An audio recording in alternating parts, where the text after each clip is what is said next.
Hello, Virgo. It's umomgtarot, and this is your Someone Secretly Talking About You tarot card reading. Let's dive right in, because we've been through the spiel before. If you'd like a personal reading, please check out the description.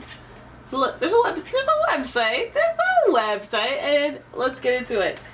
I'm going to start with the vibe that this person's carrying, expressed through the astrology oracle, and first card is Cancer.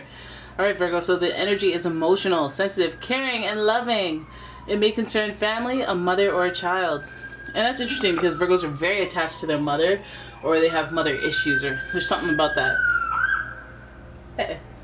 And also, I think in the Cancer reading I got Virgo, so if you want to check that out, if Cancer is relevant to you, go ahead and do that with the Cancer reading. I think you guys came up. And then we have Leo energy. And this energy is flamboyant, dramatic, proud, and passionate. It focuses on the importance of self-belief. Ooh, Leo. Okay, so Cancer and Leo cusp each other, so there is some crossover. But between these two signs, there's a lot of reactivity. I didn't say overreactivity, that's what you thought. But yes, there is. And Cancer is coming from a sensitivity, processing internally. And then Leo's is like outward stuff, like how they're being perceived, their sense of self. Okay, so here we go. Your next card is Aries. So Virgo, the energy around you is dynamic and spontaneous. Crusading, impulsive action is likely. Aries energy, the first sign of the zodiac, you got a lot of fire and one water. And this gives you kind of a very emotional person. Feels like a very emotional person. And Aries is attached to that Mars energy, so it could be a little conflicting when it comes to if emotions get out of sorts. And with Cancer, there's a little bit of moodiness there. There's also sensitivity, beauty, magic, art. Like, they make you feel good. So, and with Leo and Cancer, I see a lot of like nurture and protectiveness or overprotectiveness. So let's have a look at what they're talking about when it comes to you, Virgo. All right, your first card is the Three of Pentacles. Ooh, there's a collaboration, work. There's a collaboration, a team, like it could be at work, or it could be just a few people involved working together. It could be the name of the game. So it just feels like a multiple person dynamic right off the bat. Then we have the Wheel, which is luck, good fortune, and this is a major arcana card. It's associated with Jupiter, which is luck, expansion, growth. So I'm wondering if you guys have some expanded opportunities or projects that you are doing, or getting involved with things that involve multiple strains of people. But it has to do with, I guess, either making money, some sort of growth, some sort of like enhancing your lifestyle, adding other people. I mean, isn't it always like that when things are growing? More people, more hands need to be on deck. And so I feel like there's like interaction with a lot more people. And this is why the gums are flapping, guys, because people are getting in the mix. Then we have the Ten of Cups in reverse. So Ten of Cups, it speaks to a lot of joyful energy and a lot of centered energy, finding your chi in a very stable place. But not only that, it's because you've come from a journey of emotion and trying to develop that, or like it's almost like it's like just after a wish has been fulfilled. It's like feeling content, looking in hindsight, because then you realize how far you've come, how far you've gotten, and you feel a sense of, I guess, spiritual alignment, so contentment. Okay, let's see. This feels like a journey. It does feel like a journey. Then we have the King of Swords. There's a little bit of the harshness there coming in near that Aries energy that I warned you about. King of Swords making executive decisions. It's harsh for a sensitive person, but it's what needed to be done for a very logical and practical person. So this King of Swords is like cementing the boundaries or cementing the actions that need to go in alignment with the goal, the overall goal. Okay, it's giving us face. It's giving us face. So this person's giving me, a little serious or a little straightforward, direct, blunt.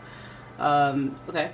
And then we have the Hermit in reverse. There you are. All right. The Hermit is, of course, associated with Virgo, but this card in particular represents almost like self-isolation, and just observation, just trying to see through other people's experiences what's going on, what's really happening. And the Hermit is supposed to be spiritually wise because of these observational experiences, secondhand information. It's like witnessing firsthand, but it's secondhand information. So I feel like with this person that's talking about you, when we look at the whole spread, we go 3 of Pentacles. This might start at work. It might start from a collaboration. It might be a broken telephone situation where I heard from this person that person said. But I feel like the person may be emotional. They may be very sensitive. And I don't mean sensitive as in they're always crying. They might cry. But they might always be triggered and angered easily. And so this person is talking about you. And it could be about your work ethic. It could be about your performance in some right. It could also be about your health. You know, they could be just judging your lifestyle or having something to say to one person that's a mutual about you. And it might have to do with the growth and expansion that you're having. Like, let's say this is a person that you hired and you're like, oh, they don't deserve it. Or like they have something to say. But I feel like there's just the fact that there's another person involved, it feels like a broken telephone kind of thing. We have the Wheel, luck, growth, and expansion. I feel like that's so good. That's such a good reason for someone to be talking about you. Yep, they're doing well. Oh yeah, they got this going on, they got that. They got that going on, they got this. And you're like, yeah, that's right. I'm the talk of the town. Let's give them something to talk about. And then you start playing that music. But yeah, no, I feel like it's good tides, it's good blessings, because we have the 10 and the 10 here. We have the 10 of Cups, emotional, spiritual fulfillment, which may have taken a long time, longer than needed, or longer than expected.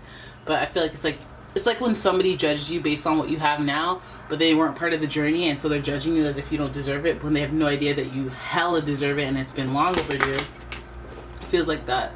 And the King of Swords, executive decisions. I feel like this is like somebody who, you know, although they might have some type of inkling towards wondering how you have your growth and expansion, they might even want it to rub off on them, or they might want you to not get excited and go buck wild about it, go on a spend spree, or, you know, live above your means.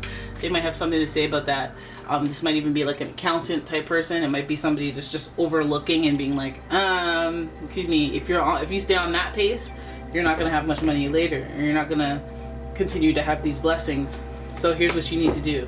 You need to put it into this fund or that. Like they tell you the stuff that's less exciting than buy a sports car. So they're very serious and very, you know, reliable with their information, because they're knowledgeable, they're wise. This King of Swords energy, and they're no nonsense. So they're not letting their emotions play into what needs to be done. So it's almost like an unbiased, well, maybe biased, but like it's like an opinion that's like based on facts rather than just how they feel, how they think. So I feel like somebody's trying to either give you that advice or govern above, and they're talking about your ways if you're in any type of misalignment with that type of intention. They want you to, you know, if you're growing and expanding, they want you to stay on track. So then we have the Hermit card, and there's observation there that is in the shadows. And we already know why. It's because this person's been through things themselves. So I feel like they have their own experiences. They're looking at your experiences and saying, hey, this is how it should be. This is what you should do. Da, da, da, da. But we also have that this person is not, they're presenting as this King of Swords archetype, but they're also very emotional and very short-tempered. So it's almost like even if the information that they give you is valuable and worthwhile, you're like, I don't like your anger though. I don't like your salty levels though. Like you're trying to be helpful, but you're also being like aggressive, or you're trying to be helpful, you're trying to help me grow, expand, or you're trying to see it through, or you're watching me and you're impressed, but you'll never say that because you're so like, okay, well, here's what you need to do. Like this is with that with the grandiose energy of the Leo and the Aries. And then also this person's sensitive. It's like you can't say the same thing back to them. They would never take advice from you. They think that the way that they think is the way to think, and you're all like, okay, well, I'm a Virgo. I have some pretty good critical thinking skills myself. We see the Hermit there in reverse, so it's almost like this person's like something that you can relate to, and maybe even on some level you think about how they treat you, or you think about the problems that you have with them, and then you think about yourself and you go, I think I do that sometimes, but I wouldn't admit that out loud to anybody. But I could be like that too, but maybe that's why it annoys me. The things that I see in myself, I'm seeing in this person. We might have some eureka aha moment there as well, especially while we're in the energy of growth, expansion. We're also in the energy of alignment and awakening. So you may come to that realization. The Hermit card is your card. It is in the end of the spread. And so it feels like it's coming to a conclusion about yourself, or it's coming to a conclusion about what you need to see, what advice you need to take, and where you need to put your own foot down and be the King of Swords in your life. So I feel like if there's somebody talking about you and you're like, I don't like it, because when you're talking about me, you're talking heated, you're being emotional, you're adding too much of that stuff, your opinion, you know, you're making your opinion seem like it's a fact, and that's just not.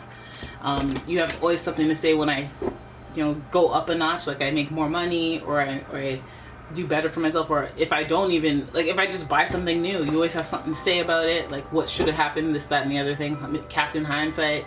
And I don't, you know, to me it would be kind of annoying, but I feel like the annoyance energy really comes from that Leo Aries energy, and in this King of Swords, it's all very spicy energy and very no nonsense energy. So it's almost intimidating to be emotional around this type of person. So observation.